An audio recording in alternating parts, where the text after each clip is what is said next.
Hey everybody, Rodney Oth here, President, CEO of PRB Plus Magazine, publisher, and I'm here today with Bob McDonald. He's going to sit down with us for the first April Park People podcast. He is the senior principal and co-CEO of OLC. They have locations in Orlando, Florida, and Denver, Colorado.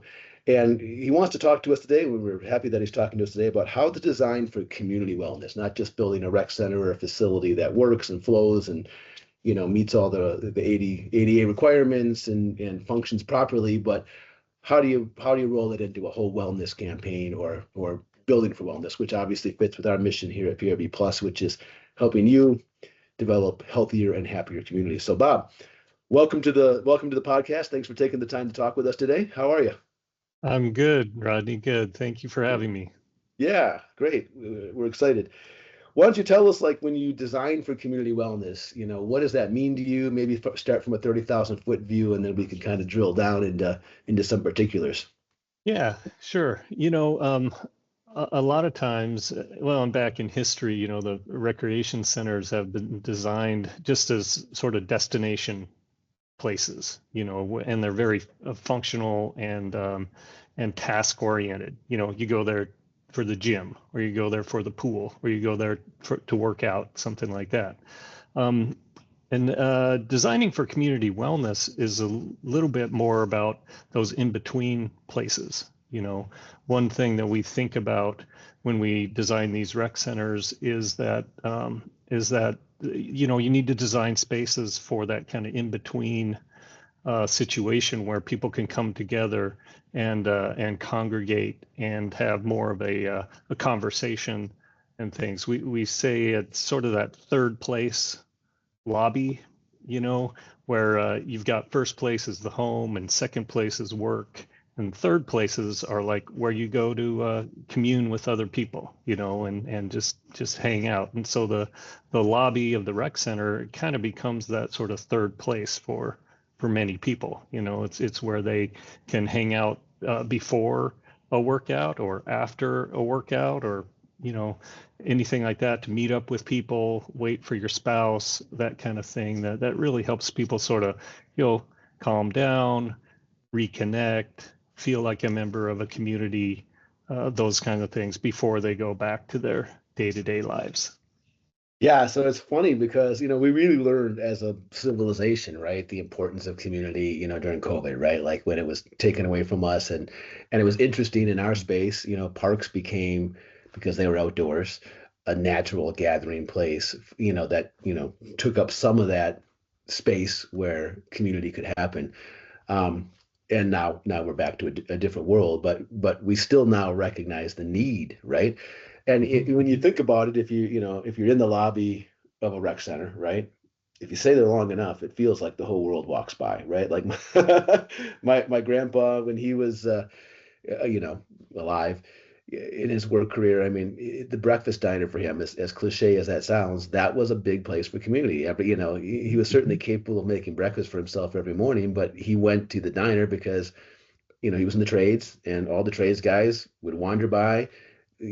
Not only was it good for his soul as far as making friends and talking to other people, but he picked up a lot of business too. Like that was where a lot of business transactions happened. He found out about new jobs. Hey, John, I was going to call you, but since you're here, blah blah blah. So when you design for community, when you design lobbies, and maybe there's other spaces, and we could talk about that fit that criteria. How do you do that? How do you make it so that it's easy for those little interactions to happen seamlessly and not be forced necessarily, right?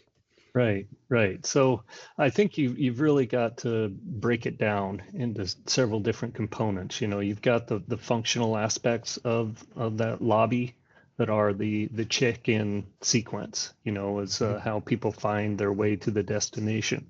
But then also design in those spaces for people to linger.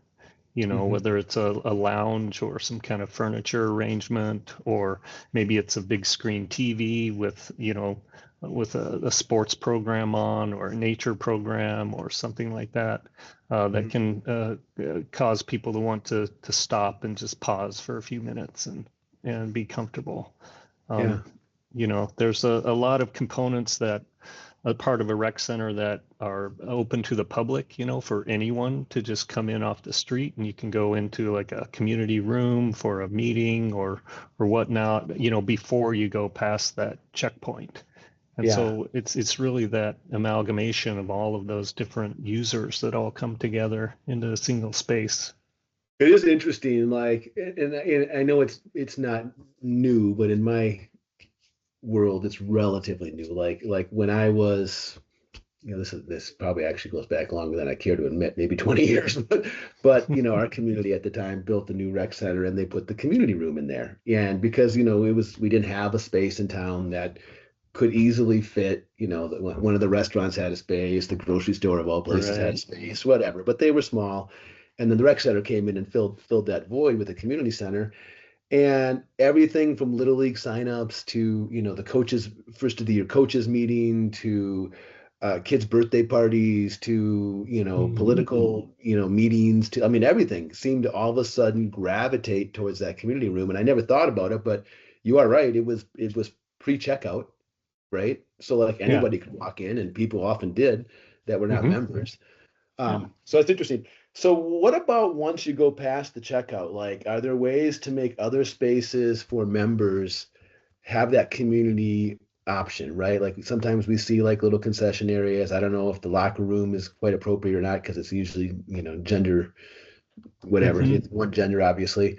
We've seen people put daycares and nurseries, that kind of stuff in there. Sometimes those are pre-checkout too, because of the way they're built. Right. But like, are there other places that are appropriate for, for this kind of a concept? Yeah, absolutely. And we usually refer to them as sort of these micro spaces, that they're the interstitial space in between these big functional, areas or rooms that are part of a traditional community recreation center. So we always try to design in little nooks. Like one example is maybe you've got an elevated walk jog track that goes around the second floor and around the gymnasium, and wherever it turns a corner, it's rounded, but the building is squared off, so it creates this sort of space right there.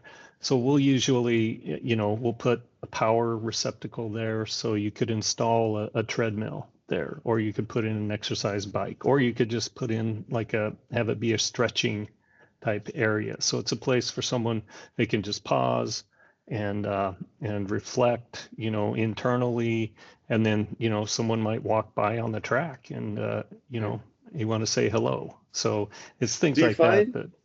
Do you find those spaces, like, what's the research on those? Like, do you have any data on like, hey, when those spaces are put in, how often do they get used? Have they been popular? Like, they don't necessarily have to be marketed. They just kind of are there and people find them, right? Like it's right. Organic, somewhat organic, I would think. Yeah, exactly. And maybe we need to study that a little bit more. I think it's something that we just always done. And I always see people using those spaces. Right. In fact, it seems like those sort of areas that are tucked away and not quite so public seem like they're even more popular than out there on the big fitness floor where you're in front of everybody. So I haven't seen machines put into those spaces on tracks. I've seen like occasionally like a flooring that would be applicable with for stretching, like you're saying. Sometimes I've even seen like chairs and sitting, like you could take a rest and charge your phone and just watch the world walk by. right. But it's an interesting concept. I guess I just haven't seen it where putting a piece of equipment in there. I totally get the whole, maybe you get to go there and be by yourself a little bit and not be in a fishbowl like you might be in the fitness floor. And I can see how that appeals to potentially a lot of people. Yeah, exactly. I think, not all of us thrive in that sort of high energy, high stimulus environment. A lot of people need more of a balanced kind of sensory environment that's a little bit more low key, to fit their personality or even what's happening with them on that particular day, Right. Yeah. And as far as so the walking track is a good example. Are there any other examples you can think of, spaces that you guys typically program that, I'm going to say program, maybe that's the wrong word, but design that way? Yeah, so we'll kind of think about areas as users are going through and experiencing the building, what kind of areas are they going to encounter, and what do they need? Like we always try to design in some pre-assembly areas that are right outside of the group exercise studios, because you've got different classes. One is going on inside. You've got people that are arriving for the next class. You need some room there to sort of wait and maybe change shoes, maybe, get prepared or whatever, so that next class comes out Is and it then like you can come in. It's put a bench and put some cubbies and put some hooks, like Mhm. that kind of stuff, just so like you can Exactly. transition? Interesting. Yeah. Okay. Oh, yeah, that Yeah. makes sense. Yeah, because I think about a lot of the spaces that are older rec centers and community centers, and older being, 10, 15 years, not that old. But they Mhm. don't, a lot of them, it's just you walk into the class and you hang out in the back of the class until the next class is done. And it would be nice, right, to have a transition area, right? Like, Right. plus you might know the people that are in that class because you take it every week, and it might be Mhm. an opportunity to connect pre-class or post-class, right? Yeah, exactly. Yeah. Exactly. Kind of Yeah. get caught up on the chit chat before the class actually starts. Do you think this has become more common? I know it's common in your guys' design philosophy, but do you feel like across, you know, different designers and different facilities, is it becoming more of a, we have to do this as more common knowledge, or is it still something that's working its way into the overall kind of a best practice mentality? Yeah, yeah, I think it's definitely the latter. It's still kind of working its way into the design environment, to Yeah. really think about and study that user experience, Yeah. and be a good student of what it is like for people to Right. come in and use the facility and get to their destination, and then go back home. It's really changing. Like you mentioned, the COVID times, we're still dealing with quite a bit of that, Oh, just, really? Yeah. yeah, in terms of people just not being comfortable, that close to someone else, Okay. just with, and it's not like anybody's germophobic or anything, but I think that's still on the front of people's minds, so things like sanitation, like having really good, clean equipment and clean environments, and and the building itself, having a healthy building, so good air changes and good filters in the HVAC system, things like that. We've seen a really great reaction to having quality daylighting in a facility. Just having good daylight, it makes a facility feel more open and inviting and safe and clean, rather than having some sort of dark, dingy, space from, that we grew up in, right, with the Right. fluorescent lighting and stuff like that. It's funny too, right? Like all of these ideas that have come out of, COVID and whatever, just the Mhm. human experience as we move forward and we get smarter about things, I guess. When you look back on them and it's like, it seems like such a no-brainer. I always cracks me up how a good idea, once it becomes a best practice and like everybody does it, it's like, well, yeah, why wouldn't you do it that way? Like, but for years Yeah. we didn't. Like daylighting is a good example. Like, who wouldn't like daylight, right? Like, Right. why did it take us so long to figure out maybe we should do some of that? Maybe it's a cost thing. I don't know. Could be. Yeah. Um, you Yeah. know, are there any other examples of stuff that you've seen that have changed like that you guys have influenced your design as as we've grown up a little bit over the last, decade or so? Yeah, I Probably some good think examples. yeah, I think along those kind of the practicality and engineering side of things, it's really we pay a lot more attention to acoustics now, Okay. just because the sound and the way people interact with it. High levels of noise can be very disconcerting to a lot of people, and it's disproportionate to some other age groups. Like for seniors Yeah. and young children. They are affected highly by excessive noise and things like that. So we're always really I mean, I'm at an cognizant age of. too where, I mean, I'm not that old, but my hearing, in a crowded room I can have a difficult time hearing the person right in front of me. And we literally, my wife and I, to your point, there's restaurants that we just don't go to anymore because we can't have a conversation because the acoustics Right. are so bad. And I can totally see that in a community center, rec center. Like it's the Yeah. same, dynamic, right? Yep. Yeah. Yeah. And you've got very, very a need for very durable, kind of, easily cleanable spaces, but those are Yeah. also very reverberant, and Yeah. not How do very you, so how, acoustically what's the sensitive. So, solution there? I mean, are we still using acoustic panels or what are we doing to like, hmm is it the materials we use for walls or is it, how does that work? How do you yeah, mitigate that?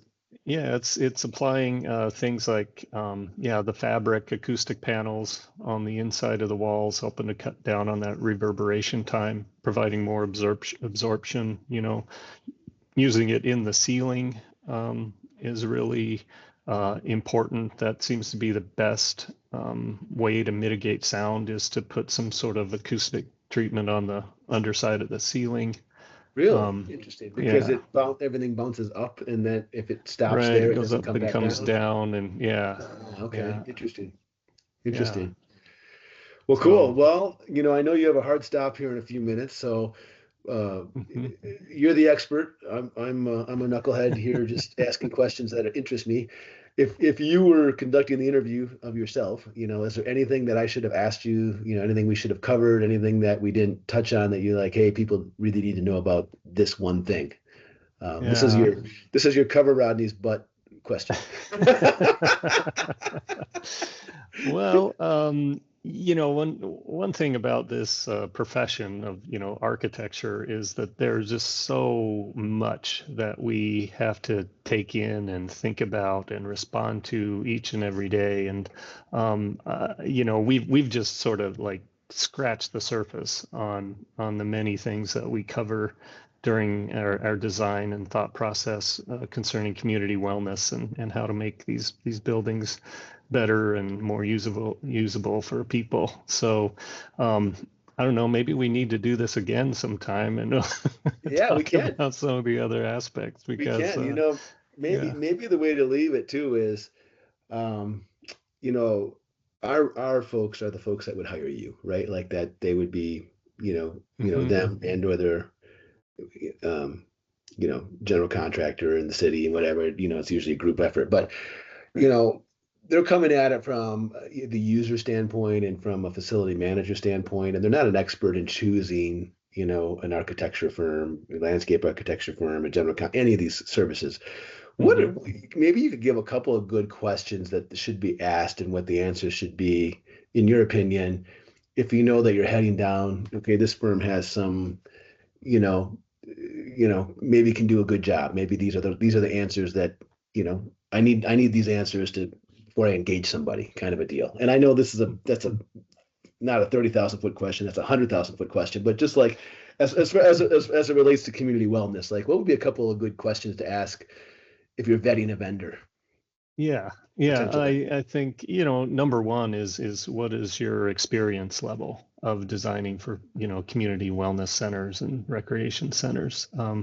Because it is different than designing, say, a high school gymnasium, Okay. or just a pool that has gone into a hotel or a school or something like that. Yeah, you have the technical savvy, but do you really have the experience of putting them all together into a community center that really works Right. for a community, and that's not just making it a beautiful building, but it's really got to work for the community, on every level, the Yeah. users, but also the staff, and can they control it easily? Do they understand the operations of a Yeah. community rec center? That's very important for a designer to know, and also understand kind of the business model, if you Yeah. will. How many people you have to hire, how many lifeguards is it going to take to staff this pool? How can we design this natatorium to reduce the number of lifeguards that it takes to staff this area? So I think those are some really So important having a questions having to. a, a strong track record in specifically in whatever it is you're looking for. If you're looking for a rec Mhm. center, wellness center, if Right. they've never done that before, that's probably a red flag. I think most people would know that, but maybe Hmm. also, you know, understanding what went into those buildings and, do they like the design concepts of those buildings, blah, blah, blah, right? There's a whole nother level there too, a work review. Right. So, well, cool. Yeah. Yeah. Well, Bob, I appreciate it. I'm gonna end with offering you what I offer all of our guests. And if you ever want to come and explore this deeper and speak, we have a virtual conference each year, and it's Okay. in October. It's called Park Fest. And if you wanted to do a presentation going deeper into community wellness, we'd be happy to have you. No pressure. Okay. Great. I would love But to. it's out there, Yeah. or one of your marketing people, whatever. If somebody's got a good good PowerPoint. It's an hour long, deal. Hmm. And you do it from the comfort of your office, so there's no travel required. But this would be a great topic. So if you ever want to do that, you let me or Jeffrey know, and we'll happily accept. Okay, great. Well, So that sounds good. I'd love to do something like that. I love talking about these kind of things, and I love helping communities out, improving their wellness. So, yeah, yeah, we're in a good world, aren't we? I mean, yeah. we work with good people, they do good things, and the Hmm. impact is massive. All the communities times all the people who they touch is, it's crazy how big that can be. So, Yeah, absolutely.